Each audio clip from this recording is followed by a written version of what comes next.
Welcome back viewers. Break के बाद दोबारा हम आपकी खिदमत में हाजिर हुए हैं। तो नाज़रीन, अगर बात करें ब्रेक से पहले जो है हम हमारे साथ वकार हुसैन साहब मौजूद थे और बड़ी अहम गुफ्तगू हो रही थी उनसे पाकिस्तान क्रिकेट के हवाले से।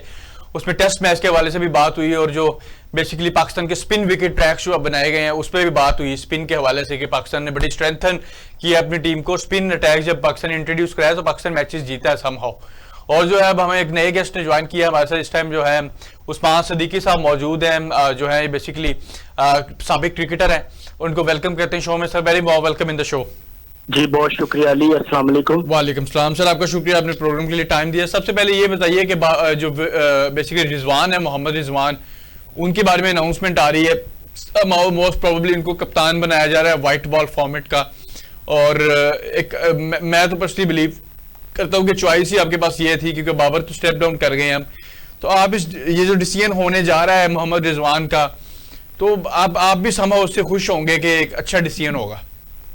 जी बिल्कुल अली, आपको पता है मेरी जितनी दफा भी गुफ्तगू आपसे रही है पिछले 5, 7, 10 इंटरव्यू में, और जब भी आपने मुझे कैप्टन के बारे में पूछा तो मैंने बेहतरीन चॉइस जो कहा है वो रिजवान ही है। और रिजवान से बेहतर इस वक्त कोई नहीं है। रिजवान एक मैच्योर है, बैट्समैन भी अच्छा है, विकेट कीपर भी अच्छा है, मैच्योर भी है और सब प्लेयरों को साथ लेके चलने वाला है। उसके अंदर किसी किस्म की कोई ऐसी हरकत नहीं पाई जाती कि वो कोई लॉबी बनाए या वो कोई ग्रुप बनाए या वो कोई प्लेयरों के साथ इक्वल रवैया ना रखे। हर लिहाज से वो मैच्योर है और समझदार है, और मेरे हिसाब से ऐसे ही बंदे को कप्तानी देनी चाहिए जिसके अंदर जीत का अज़म भी हो और मेच्योरिटी भी हो और वो टीम को साथ लेके चल सके, और इसी तरह कामयाबियां समेटी जाती हैं। और मेरे नजर में रिजवान जो इस वक्त बेहतरीन चॉइस है। ठीक है। और रिजवान जब पाकिस्तान टीम में ऐड होंगे इसके पर तो हमने बात की। साथ साथ ये बताइए, बाबर आजम जो है उनको टेस्ट टीम से बेसिकली ड्रॉप किया गया, कामरान गुलाम को मौका दिया गया। कामरान गुलाम ने सेंचुरी भी कर दी पहले मैच में और प्रेशर मैच था उनके लिए, उन्होंने प्रूव किया अपने आप को, स्किल्स को। और समहाउ बाबर आजम की बर्थडे भी थी उस दिन, सालगिरह थी, और सालगिरह वाले दिन जो कामरान गुलाम बाबर बाहर हुए और कामरान गुलाम ने सेंचुरी कर दी। खैर ये तो थोड़ी वजाकन भी गुफ्तगू थी, लेकिन थोड़ा सा हम इस पे आते हैं कि अब बाबर आजम को टेस्ट से तो उन्होंने बेसिकली रेस्ट दिया, इनके बकौल तो रेस्ट दिया, लेकिन मुझे लगता है ड्रॉप किया गया है। तो अब बाबर जो है उनको क्या पर्सनली बिलीव करते हैं कि जो ओडीआई का स्क्वाड है, क्योंकि ऑस्ट्रेलिया सीरीज पाकिस्तान ऑस्ट्रेलिया खेलने जा रहे हैं 4 नवंबर से जो सीरीज होने जा रही है, उसमें आपके समझते हैं जो ओडीआई और T20 का स्क्वाड होगा उसमें बाबर को शामिल करना चाहिए या इससे भी समहाउ उनको रेस्ट देना चाहिए, समहाउ ब्रेक देना चाहिए? नहीं, बिल्कुल शामिल करना चाहिए, बल्कि मैं समझता हूँ कि उसको टेस्ट से भी बाहर नहीं करना चाहिए था।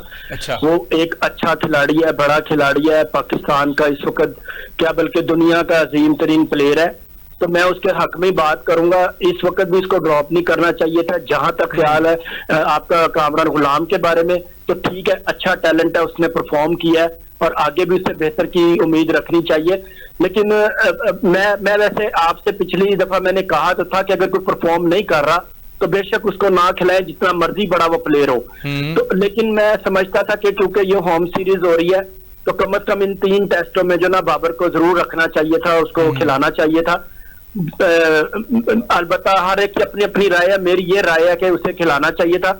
बाकी जहां तक रह गई बात के बाबर की, तो बाबर एक बहुत बड़ा प्लेयर है और मेरी तरफ से उसको मशवरा यही है कि वो अपने आप को फोकस करे, अपनी बैटिंग पे फोकस करे, बजाय इधर उधर की एक्टिविटी के कोई किसी किस्म की वो आपके लिए ग्रुप बंदी में आए या जो उसके मुतालिक कयासरियां हैं उनसे उसको दूर रहना चाहिए। 100% जो ना अपनी गेम पे फोकस करना चाहिए, अपनी कारकर्दगी पे फोकस करना चाहिए, और जिस तरह के उसके यानी क्लास है उससे अपनी क्लास को चाहिए कि वो मुकम्मल तौर पर उस पर तवज्जो भी दे और उसको कंटिन्यू करे। ठीक है। और आगे अगर चलें हम, तो रमीज राजा ने बड़ा एक बोल्ड स्टेटमेंट दिया, उन्होंने बोला कि पाकिस्तान में टैक्स बनाए जाते थे मेरे टेन्योर में, जब मेरी रजीम थी तो उसमें बाबर आजम का किरदार होता था, बाबर आजम अपनी मर्जी से जो विकेट बनाते थे। तो समहाउ अगर बात करें तो आपको सामने याद होगा ऑस्ट्रेलिया वाली सीरीज कितने डेड ट्रैक्स थे, हमें इस्लामाबाद में एक नेगेटिव पॉइंट्स भी उसके लिए मिल गए जो पिंडी की विकेट बनाई थी, और हम बैन भी हो सकते थे अगर 1-2 मैचेस और इस तरह के होते। तो उसके अलावा पिंडी का स्टेडियम बैन हो सकता था, उसमें टेस्ट मैच ना होता दोबारा, और फ्लैट ट्रैक्स थे, बिल्कुल डेड विकेट्स थी। और अगर आप आगे चलें तो न्यूजीलैंड भी पाकिस्तान खेलने आई, वो सीरीज ड्रॉ हो गई, उसमें भी फ्लैट ट्रैक्स थे। फिर इंग्लैंड एक दफा पहले आई थी पाकिस्तान, उसमें भी फ्लैट ट्रैक्स थे। तो बैटिंग विकेट्स बनाई जाती थी और डेड विकेट्स बनाई जाती थी जिसमें बॉलर्स को कोई फायदा नहीं होता था। तो सम और रमीज साजा ने बोला है कि बाबर आजम का इसमें किरदार होता था। तो बाबर आजम तो फिर देखिए अगर बड़े डिफेंसिव कैप्टन थे, अगर इस तरह की बात की जाए तो वो तो मॉडर्न क्रिकेट तो आपको पता है 20 विकेटें लेनी होती हैं और जीतना होता है, तो बाबर की अप्रोच तो बड़ी डिफेंसिव थी। फिर देखिए अली, ये सारा डिपेंड करता है कि आपके पास जो प्लेयर है उनमें बैट्समैन का देखना, बॉलिंग का देखना, स्पिनर का देखना। यानी आप देखिए न्यूजीलैंड की विकेटें हो या ऑस्ट्रेलिया की विकेटें हो या वेस्ट इंडीज की विकेटें हो, वो हमेशा जो है ना अपने विकेटें वो तेज रखते हैं, क्योंकि उनके पास क्राइटेरिया वही होता है। फास्ट बॉलर उनके पास ज्यादा होते हैं, स्पिनर इतने ज्यादा नहीं होते। तो मैं समझता हूँ कि पाकिस्तान के अंदर जो ये एशियन विकेटें हैं या बांग्लादेश है, तो यहाँ पे जो विकेटें हैं ना वो ज्यादातर जो कारआमद है वो स्पिनर के लिए ही है। और बाकी ये कि जाहिर है कप्तान हो या जो भी पीसीबी के लोग हो या विकेट बनवाने वाले हो, तो ये चीज देखनी चाहिए कि जिसमें सपोर्ट मिल रही हो, चाहे अगर आपके फास्ट बॉलर है या स्पिनर है, जिस किस्म के भी बॉलर आपके पास है ना उनके मुताबिक विकेटें बनानी चाहिए। देखिए ऑस्ट्रेलिया की मैंने मिसाल आपको दे दी, न्यूजीलैंड की दे दी, वो अपने बॉलरों के हिसाब से, अपने स्पिनरों के लिहाज से, अपने बैट्समैन के लिहाज से वो विकेटें बनाते हैं। और अगर ये पाकिस्तान के अंदर रवायत है तो इसमें कोई नहीं, होम सीरीज है और कोशिश यही होनी चाहिए कि इसको जीतना चाहिए, विन करना चाहिए और बॉलरों के मुताबिक ही मैं समझता हूँ स्ट्रेटेजी है वो अपनानी चाहिए। अच्छा, फखर जमान पे भी थोड़ा सा आ जाते हैं। फखर जमान ने बड़ी एक बोल्ड स्टेटमेंट दी थी, एक ट्वीट किया जब बाबर आजम को ड्रॉप किया गया टेस्ट स्क्वाड से, तो उन्होंने बोला कि पीसीबी के साथ जैसे वो उलझ जाते हैं, आमने सामने हो गए, और उन्होंने बोला कि जो है बेसिकली बाबर को ड्रॉप जो किया गया है वो फैसला दुरुस्त नहीं है, पीसीबी को पैनिक नहीं होना चाहिए, उसके मतलब इसके बुरे जो है नेगेटिव नताइज जो है पाकिस्तान क्रिकेट को झेलने पड़ेंगे और बाबर को ड्रॉप नहीं करना चाहिए था। तो समहाउ अगर क्रिकेट की बात करें तो फखर जमान जो है क्रिकेट से तो बड़े नहीं थे या पीसीबी से तो बड़े नहीं थे, स्टिल एम्प्लॉय ऑफ पीसीबी और वो सेंट्रल कॉन्ट्रैक्टेड प्लेयर भी हैं।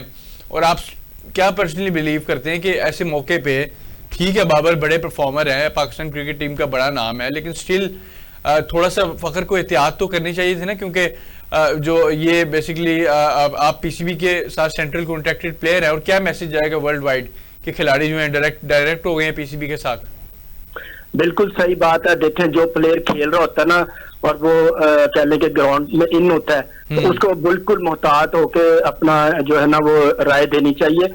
हाँ, कोई रिटायर क्रिकेटर हो, साबिक क्रिकेटर हो, जैसे आप मेरे से तजिया लेते हैं, तो मैं कह सकता हूँ, मैं अपनी राय दे सकता हूँ जैसे कि मैंने अभी बाबर के बारे में आपको दी है। और अगर आप मौजूदा क्रिकेटर हैं तो आपको सिर्फ फोकस करना चाहिए अपने ऊपर ना। वो काम है पीसीबी का, वो काम है सिलेक्टरों का, वो काम है ट्रेनरों का, वो काम है कोचिज का, वो आपका काम नहीं है। आपका काम है अपनी कारकर्दगी देना, अपनी परफॉर्मेंस देना, अपने ऊपर फोकस रखना, ना कि आप क्या कहते हैं किसी प्लेयर को आप टीम ग्राउंड से बाहर हो, आप जरूर उनके साथ उनसे इज़ारे राय अपना करें अपने तौर पे, लेकिन यह कि अगर आप इस तरह मीडिया में करेंगे या वो बिल्कुल तासुर यही जाएगा कि शायद ये कोई खास कोई इसके ऊपर पीछे कोई फीड कराया जा रहा है किसी से या उससे खुद जो ज़ेरे ताब है। तो मैं नहीं समझता कि मौजूदा जो प्लेयर हैं उनको किसी भी किस्म की ऐसी कोई राय देनी चाहिए। ये राय उन्हीं को हक है जो ग्राउंड से बाहर होते हैं। अच्छा, फखर ने बड़ी इंटरेस्टिंग स्टेटमेंट दी है। जब उनको शो कॉस्ट नोटिस आया तो उसका उन्होंने जवाब दिया। उन्होंने बताया कि जो बाबर मेरे दोस्त हैं इसलिए मैंने उनके सपोर्ट में बात की, और पीसीबी से मेरे कोई इख्तलाफात नहीं है, लेकिन बाबर इज़ माई फ्रेंड और टीम के एक बड़े प्लेयर हैं, तो इसलिए उनके हक में जो है मैंने ट्वीट किया। तो स्टिल आप क्या समझते हैं, इज इट जस्टिफाइड कि इस तरह स्टेटमेंट दे देना और बड़े आराम से फिर कह देना कि बाबर मेरे दोस्त हैं इसलिए मैंने जो है ट्वीट किया था उनके हक में? नहीं, बिल्कुल, मैं तो यही आपको कह रहा हूँ ना कि देखें दोस्ती है वो आपकी ग्राउंड से बाहर है। जो ग्राउंड में है वो आपने वो आपका मकसद ये होना चाहिए कि अगर वो आपका अपना फोकस होना चाहिए, आपका किसी के मुतालिक राय नहीं होनी चाहिए। ये जो राय है ना ये रखनी चाहिए सिलेक्टरों को, पीसीबी को और कोचिज को। ये बिल्कुल किसी को दोस्ती की बिना पे ऐसा ना किसी के हक में बात करनी चाहिए ना बोलना चाहिए। आप आपस में जितना मर्जी हो, आपको अपनी गेम पे फोकस करना चाहिए, अपने आप को डिलीवर करना चाहिए, अपने आप को देखना चाहिए।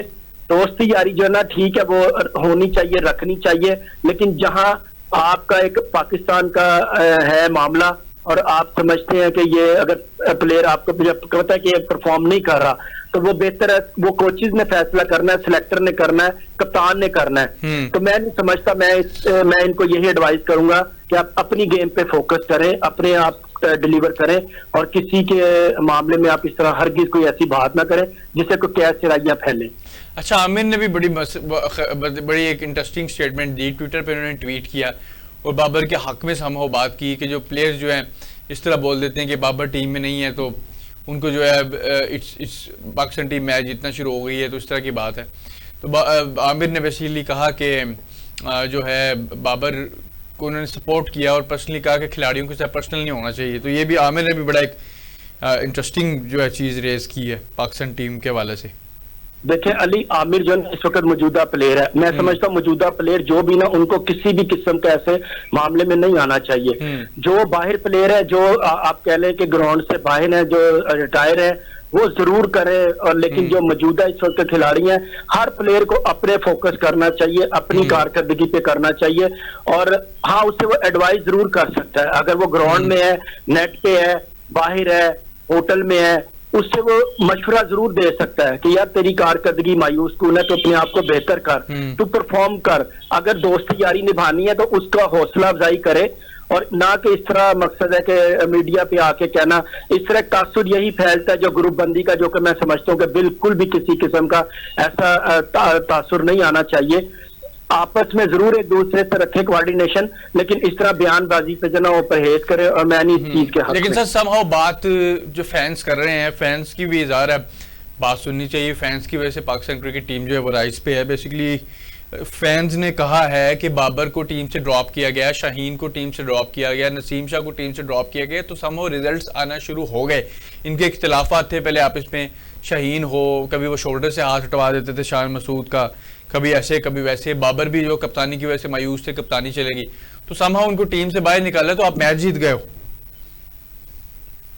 देखिए अली, ये खैर आप, मैं फिर वही कह रहा हूँ कि ग्रुप बंदी नहीं होनी चाहिए। देखिए ग्रुप बंदी करते हैं, अलग जो तासुर है उससे गलत जाता है। आपको चाहिए कि आप अपने आप पे फोकस रखें। मैं जितने भी प्लेयर हैं, शहनशाह अफरीदी को अगर बाहर किया है, हो सकता है उसके अंदर कोई ऐसी हरकत हो या उससे कोई जो खुश ना हो, तो यानी ये जजा और सजा का अमल जो ना ये रखना चाहिए। और प्लेयर को ये नसीहत होनी चाहिए कि मैं किसी किस्म की कोई ग्रुपबंदी में ना रहूं, मैं किसी किस्म की ऐसी एक्टिविटी में ना रहूं जिससे टीम को नुकसान हो या पाकिस्तान को नुकसान हो। तो मैं यही समझता हूं कि यानी अगर ये सिलेक्टरों ने उसे बिठाया या कोचेज ने उसको बिठाया तो ठीक है, अगर वो इस किस्म की एक्टिविटी में था तो उसको जरूर सजा के तौर पे इस किस्म का उसको देना चाहिए, ताकि उसको कोई मुस्बत जो है ना उसके अंदर कोई एक चीज पैदा हो के यार मैं इन चीजों से बाज हूं और अपनी कारकर्दगी पे फोकस करूं।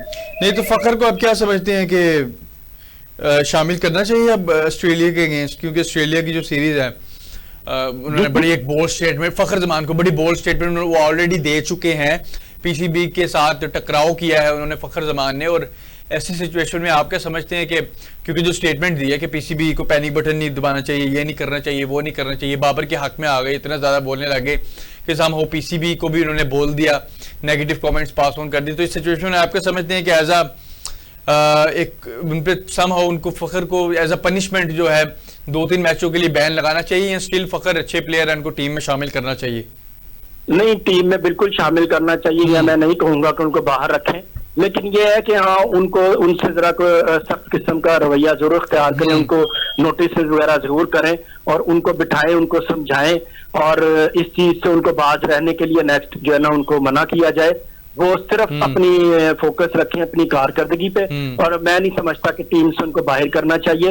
उनको बस सख्त हिदायत देनी चाहिए ताकि नेक्स्ट वो उस पर अमल करें। अगर अमल नहीं करते तो फिर जरूर उनके ऊपर एक्शन होना चाहिए, लेकिन यह कि मैं इस हक में नहीं हूं कि फखर को ना खिलाया जाए, फखर को जरूर खिलाया जाए। बहुत बड़ा अजीम और बहुत बड़ा प्लेयर है मेरी नजर में। ठीक है, और अगर फर्दर मोर आगे चलें, पाकिस्तान ने जो टेस्ट मैच जीता है against England, second test match जीत गए, 20 की 20 विकेटें जो है बेसिकली पाकिस्तान के स्पिनर्स ने हासिल की। तो जब बाबर रिजीम था, रमीज राजा रिजीम था, इनकी कप्तानी थी, तो ये इतने बोल्ड डिसीजंस, इतने एग्रेसिव डिसीजंस क्यों नहीं लेते थे? क्योंकि इनको पता था समहाउ के स्पिन ट्रैक्स बनाओगे तो आप मुकाबले जीतोगे, क्योंकि पाकिस्तान की स्ट्रेंथ ही स्पिन है।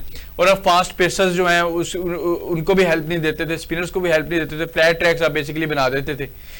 तो अब शान मसूद आए हैं तो डिसीजंस बेटर होने लग गए हैं। तो बाबर क्यों नहीं इतने बोल्ड डिसीजंस लेते थे कि भाई स्पिन विकेट्स बनाएं, स्ट्रेंथ पे खेलें और मुकाबले जीत जाएं? डेड विकेट्स बनाते थे उनके दौर में, बाबर के दौर में डेड विकेट्स बनती थी।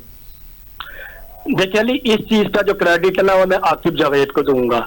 यानी मैं जब से आकिब जावेद जो ना पीसीबी का हिस्सा बने हैं तो मैं बड़ा गौर से उनको देख रहा हूँ, और वो एक बहुत मैच्योर क्रिकेटर हैं, साबिक क्रिकेटर हैं, यानी टेस्ट और वनडे हर किस्म की डोमेस्टिक के बेहतरीन वो प्लेयर थे, और मेरे साथ वो खेल भी चुके हैं। लातदार दफा मैं आकिब जावेद के साथ बजाते खुद खेल चुका हूँ। तो ये देखें, हर प्लेयर की अपनी सेंस होती है, अपना एक्सपीरियंस होता है। रमीज भाई को मैं ये नहीं कहूंगा, रमीज भाई बहुत बड़े प्लेयर है।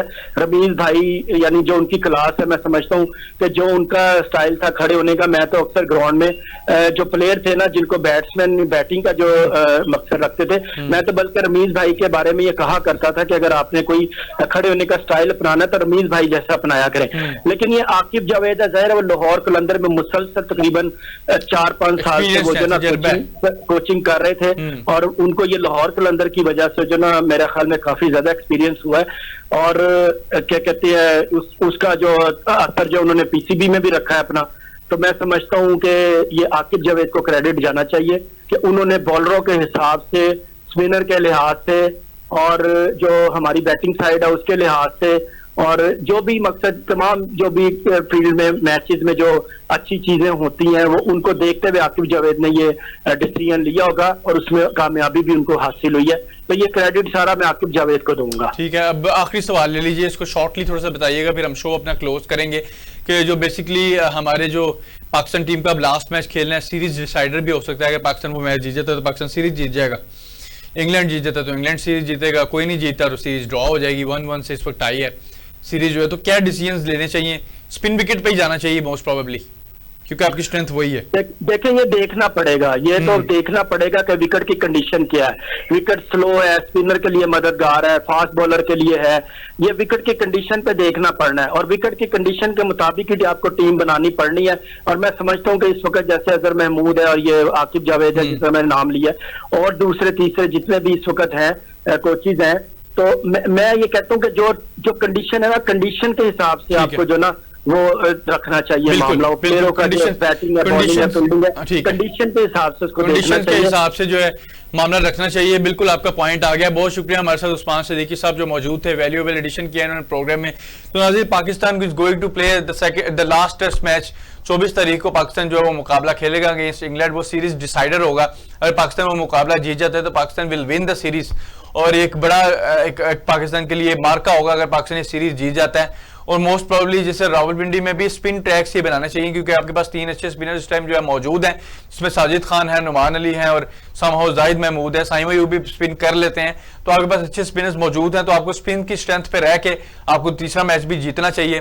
तो खैर हम जो है पाकिस्तान टीम को सपोर्ट करेंगे और कोशिश करेंगे कि हम जो है अगले मैच में भी इंशाल्लाह हम नए गेस्ट के साथ जो है दोबारा इस पे जो मैच पे भी एनालिसिस करते रहेंगे साथ साथ। और हम जो है we wish Pakistan the green team good luck, और उम्मीद करते हैं कि पाकिस्तान अगला टेस्ट मैच भी जो है वो जीत जाए और अच्छे मार्जिन से जीते।